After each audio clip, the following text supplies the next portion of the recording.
तो कुछ ना कुछ कमी है, या तो आप में या तो आरएसएस में। अगर आरएसएस में कमी मुझे नहीं लगती, पर आप में ज़रूर है, तभी आपने इतने लोगों का गला घोट करके यहाँ तक पहुँचे हो। हाँ भाई, अभी 12:30 बज रहे थे, मेरे पास किसी ने वीडियो भेजी गणतंत्र दिवस के ऊपर कि मोदी जी भाषण दे रहे हैं कि हम विकास की ओर जा रहे हैं, और उसमें सिर्फ इतना क्लिप था कि विकास की ओर जा रहे हैं, हम 4G से 5G, 5G से 6G में की ओर अब जा रहे हैं। मुझे किसी से कोई द्वेष नहीं है, किसी से कोई लेना देना नहीं है। बात जो मेरे 3 मुद्दे हैं, मुद्दों में पहला मुद्दा जो मोदी ने छोड़ा है कि हम विकास कर रहे हैं और 2G से 3G, 3G से 4G, 4G से 5G, 5G से अब 6G की ओर जा रहे हैं। तो ये जो 4G, 2G, 3G, 5G है, ये सब कुछ तो जियो कर रहा है। आप क्या कर रहे हैं? आपकी BSNL क्या कर रही है? आपके BSNL के कर्मचारी क्या कर रहे हैं? और आपके तो BSNL के ऑफिस वाले कितना धतिंग करते हैं। जो जियो का रिचार्ज 750 का हो सकता है, तो वो BSNL वाले आपके 2000 का, 2500 का, 3000 का बोल करके चूना लगाते हैं। तो आप इधर क्यों ध्यान नहीं देते?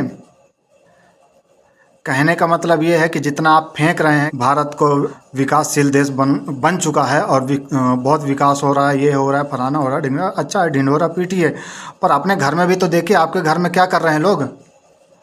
दूसरों को बता रहे हो कि हम ऐसा किया, वैसा किया, वैसा किया, फलाने किया, आप ऐसा करो, वैसा करो, दूसरों को उपदेश दे सकते हो, पर आप अपने बंदों को क्यों नहीं ठीक कर पा रहे हो?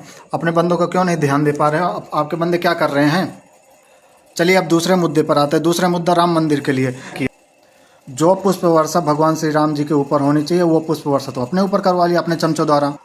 आपसे मिलने के लिए तो कितनी मशक्क़त करनी पड़ती है, तब कोई बड़ी मुश्किल से मिल पाए तो मिल पाए, नहीं आपके इतने चाटुकार होते हैं इतने कि वो मिलने ही नहीं देते, और आपसे ये आपको फूल वर्षा करने वाले आपके पास पहुंच गए। आश्चर्य की बात होता है, वो राम जी के मंदिर के पास नहीं पहुंचे, पर आपके पास फूल वर्षा करने पहुंच गए। और दूसरे कोई अपनी फरियाद लेकर आए, अपनी कोई परेशानी लेकर आए, वो नहीं पहुँच पाता, वो चाटुकार पहुँच गए। ये दूसरा मेरा मुद्दा हो गया। अब तीसरे मुद्दे की ओर अपन चलते हैं। तीसरा मुद्दा मेरा ये है कि जिस राम राज्य की कल्पना कर रहे हो राम जी के जीवन काल में, मुझे नहीं लगता कि आप आरएसएस में रहे होंगे। आप अगर आरएसएस में रहते तो आपको राम जी के जो मर्यादा पुरुषोत्तम नाम से जो फेमस हुए, तो उनकी मर्यादाओं का भान होता। राम जी तो 14 साल के उम्र में ही महर्षि विश्वामित्र जी के यज्ञ की रक्षा के लिए चले गए थे, और उन्होंने संतों को सम्मान दिया, संतों को ज्ञान अपने हृदय में पचाया और उनकी रक्षा के लिए तन मन धन से संलग्न रहे। पर आप क्या कर रहे हो? आपके राज्य में क्या हो रहा है संतों के प्रति? आप कुछ कर नहीं सकते, कम से कम मुंह तो खोलो। और आप तो ऐसे मौन हो गए जैसे, तो अगले जन्म में मुझे लगता है कि संतों की हाय ना लग जाए, तो अगले जन्म में आपको गूंगा ना बनना पड़े। मुझे ये डर लग रहा है, इसलिए मैं आपको ये वीडियो के माध्यम से आप तक पहुंचाने की कोशिश कर रहा हूं। कम से कम 10 साढ़े 10 साल में संत श्री आसाराम जी बापू को हो गए, और जो बोल भी रहे थे तो वो भी गले में रस्सी फेंका कि वो भी बेचारे चुप हो गए।